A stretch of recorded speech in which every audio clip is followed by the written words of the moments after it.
Corona महामारी के बीच 5 राज्यों के लिए चुनावी तारीखों का ऐलान तो कर दिया गया, लेकिन यकीनन चुनाव आयोग के सामने भी बड़ी चुनौतियां यहीं से पैदा हो रही हैं, क्योंकि उत्तर प्रदेश सबसे ज्यादा आबादी वाला राज्य, उत्तराखंड, गोवा, मणिपुर और पंजाब, इन 5 राज्यों के चुनाव आखिर कब कब होंगे, तारीखों का ऐलान किस तरह से किया गया है और 10 मार्च को जब आएंगे नतीजे तो कौन होगा इन राज्यों का मुख्यमंत्री, ये भी स्पष्ट हो जाएगा। इस रिपोर्ट में जानिए। से आज लगभग 1.5 घंटे तक चुनाव आयोग की प्रेस कॉन्फ्रेंस चली, उसमें 7 चरणों में मतदान किया जाएगा। हम आपको 5 राज्यों की स्थिति दिखाएंगे, कौन कौन सी तारीख को कहां पर ऐलान हो रहा है, कहां पर मतदान हो रहा है।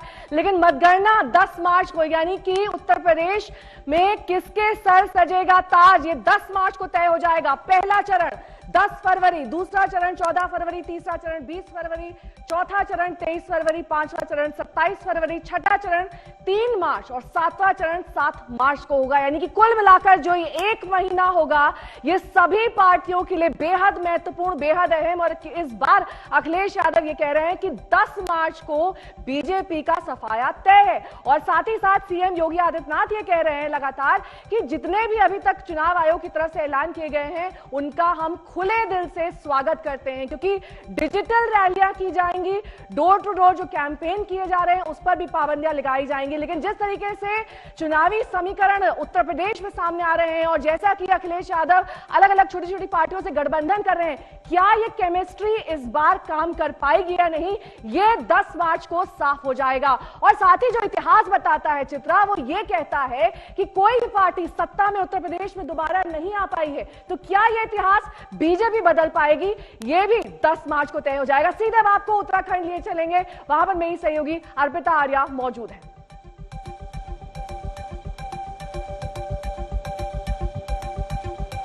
बिल्कुल नेहा, जिस तरीके से आपने बताया कि कुल मिलाकर यहां उत्तर प्रदेश में भी वापस से सत्ता नहीं आ पाई, यही हाल उत्तराखंड का भी रहा है। यहां पर भी सत्ता वापस से किसी को नहीं मिली है। क्या यहां पर बीजेपी वही कमाल कर पाएगी पुष्कर सिंह धामी के नेतृत्व में, ये देखना होगा। हालांकि यहां पर टक्कर में अब बीजेपी और कांग्रेस के साथ साथ आम आदमी पार्टी भी है। लेकिन यहां देखिए, कुल 70 सीटें हैं, मतदान जो है वो 14 फरवरी को होने वाला है। और तो मतगणना जो है, यानी जीत किस पार्टी को मिली, कौन अपना परचम लहरा पाया, आम आदमी पार्टी, बीजेपी, जैसे इस बार उनकी सरकार है, क्या अगली बार भी उनकी सरकार बनती है, या फिर कांग्रेस कोई बड़ा फेरबदल यहां पर कर पाएगी, क्योंकि कांग्रेस के अंदर भी किस तरीके से उठापटक की स्थिति है। मुख्यमंत्री अनाउंस नहीं हो पाया है, हरीश रावत अपना दमखम दिखा रहे हैं, दिल्ली तक मुलाकात करके आते हैं, उसके बाद कहते हैं कि गलती हो गई, मैंने नेतृत्व शब्द का इस्तेमाल किया, यानी उनकी अगुवाई में चुनाव कांग्रेस पार्टी लड़ने वाली है। तो कुल मिलाकर अब बहुत तगड़ा यहां मुकाबला देखने को मिलेगा। आम आदमी पार्टी भी रण पे उतर चुकी है, बीजेपी और कांग्रेस के बीच में जो टक्कर थी वो अभी भी बरकरार रहने वाली है। लेकिन यहां पर सबसे बड़ी बात एक तरीके से कहिए, जो रैली को लेकर, कोरोना की स्थिति को देखकर ये कहा जा रहा था कि रैलियां होनी चाहिए, नहीं होनी चाहिए, फिलहाल रैलियों को टाल दिया गया, यानी रैलियां आप नहीं कर सकते, वर्चुअल रैली आप कर सकते हैं। पंजाब का भी जरा रुख कर लेते हैं उत्तराखंड के बाद, वहां पर क्या स्थिति है गौरव? पंजाब की अगर हम बात करें तो पंजाब के चुनाव इस बार बेहद दिलचस्प है। पंजाब वैसे तो 14 फरवरी एक ही चरण में 117 सीटों पर मतदान होगा, तो ये आप अपना लगाव दिखाइए, प्यार दिखाइए, वोटिंग मशीन के साथ जाइए, वोट कीजिए, बहुत महत्वपूर्ण है।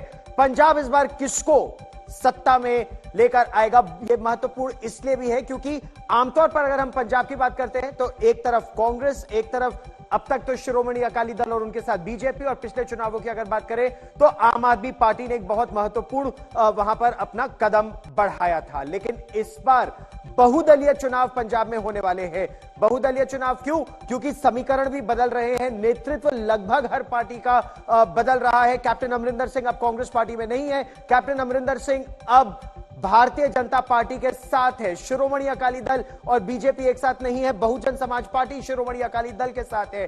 कांग्रेस में नेतृत्व में परिवर्तन हुआ है, कैप्टन अमरिंदर सिंह बाहर, नवजोत सिंह सिद्धू पार्टी की अध्यक्षता कर रहे हैं। वही जहां आम आदमी पार्टी बात कर रही थी एक दलित मुख्यमंत्री को लाने का, तो कांग्रेस ने चरणजीत सिंह चन्नी को मुख्यमंत्री बना ही दिया है। आम आदमी पार्टी भी मालवा क्षेत्र में और उसके बाहर अपना वर्चस्व स्थापित करने की बहुत कोशिश कर रही है। तो बहुदलीय चुनाव यहां पर है। शिरोमणि अकाली दल पिछली बार अगर हम बात करें तो वो ये कहा था कि एक इमोशनल अपील थी सरदार प्रकाश सिंह बादल की, तो उससे वो चुनकर वापस आए। क्या कांग्रेस भी वापस आ पाएगी या बदलेगी स्थिति, ये पता चलेगा हमको 10 मार्च को जब मतगणना होगी। लेकिन अब हम आपको सीधे लिए चलते हैं गोवा का क्या है हाल श्वेता? बिल्कुल, तो गोवा की अगर हम बात करें, और ठीक गौरव ने कहा पंजाब में 14 तारीख को लोग अपना प्रेम दिखाएंगे किस पार्टी पर, ये तो देखने की बात होगी 10 तारीख को जबकि रिजल्ट सामने आएगा। तो वैलेंटाइंस डे, जाहिर सी बात है प्रेम दिवस, उस दिन पूरा देश मनाता है अलग अलग तरीके से, तो इस दिन वोटिंग भी यहां पर लोग करेंगे बड़े प्रेम से। और यहां पर आपको हम बता दें गोवा में, ये जो कि एक तरह से पार्टी प्लेस के तौर पर भी जाना जाता है, टूरिस्ट यहां पर आते हैं बड़ी तादाद में, न सिर्फ हमारे देश से बल्कि विदेशों से भी आते हैं। तो 14 तारीख को यहां पर 14 फरवरी को मतदान होने वाला है। एक ही चरण में यहां पर मतदान होगा। 40 सीटें हैं विधानसभा की यहां पर, और 10 तारीख को रिजल्ट सामने आएगा। इस बार जोर आजमाइश, आपको एक बात बता दें कि जोर आजमाइश यहां पर अरविंद केजरीवाल और टीएमसी भी खूब कर रही है। बीजेपी पहले ही सत्ता में है और कांग्रेस तो है ही, लेकिन देखना होगा कि लोगों का रुझान यहां पर आम आदमी पार्टी या फिर टीएमसी की ओर जाता है या नहीं। चलिए अब जानते हैं हम मणिपुर का हाल हमारे सहयोगी सईद अंसारी से।